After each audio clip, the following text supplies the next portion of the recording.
hein, c'est pas l'ancien. Celui-là, je l'ai recommandé il y a peut-être 2 mois.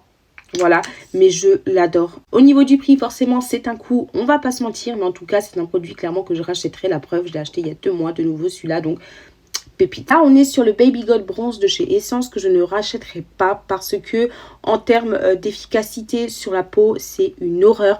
On n'arrive pas à l'estomper, ça sèche hyper rapidement, c'est pas modulable, ça se travaille hyper mal.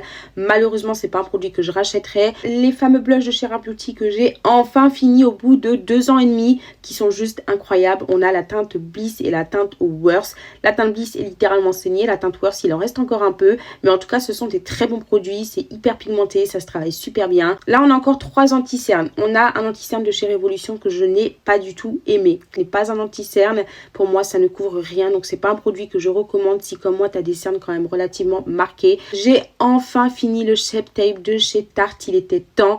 Au moment, je le rachèterai pas parce que j'ai trouvé mieux. Un produit que j'ai adoré, mais encore une fois, il y a le Hourglass qui est dans ma vie maintenant et j'ai le Too Faced qui est également dans ma vie. On a celui de chez Rare Beauty. Pour moi, j'ai rien à y redire. Il couvre super bien.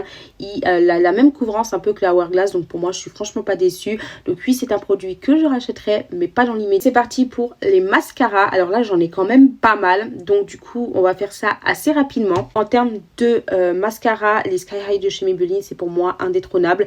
J'en ai toujours dans mon tiroir, ça c'est obligatoire, celui-là il est neuf. Celui-là là aussi il est neuf, forcément ça retourne dans mon tiroir à mascara. Celui de chez Kiko, c'est pas un produit que je rachèterai. Parce que c'est exactement la même chose que le Sky High en un peu plus cher. Même si Kiko, ça reste quand même un très bon rapport qualité-prix aussi. Ensuite, on a le Lash Princess de chez Essence. Vous savez, mon amour pour ce mascara qui est juste génial. C'est une amie qui me l'a fait découvrir et il est juste parfait. Pour moi, c'est vraiment le mascara. Franchement, en termes d'efficacité, il est juste parfait. Donc oui, c'est un produit que je rachèterai, qui est d'ailleurs dans ma salle de bain parce que je l'ai racheté.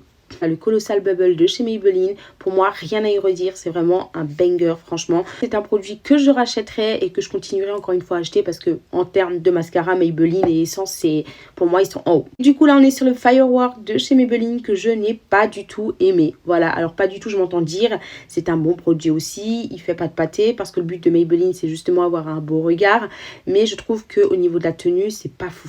Ces 2 produits-là qui sont juste géniaux. C'est un calendrier de l'Avent que j'ai acheté en 2024. Donc, qui dit 2024 dit 2 ans. Et donc, voilà où est-ce qu'il en est. C'est un produit que je mets assez régulièrement, même si en ce moment j'ai d'autres produits que j'utilise. Mais comme vous pouvez le voir, c'est des produits qui sont limite interminables. Ma fille l'a fait tomber l'autre jour, je suis grave dégoûtée. Je l'utilise en fard à paupières et j'utilise également en bronzer. Et vous pouvez constater qu'il est interminable. Donc ce sont de très bons produits. Donc encore une fois, si vous voulez tester des produits, prenez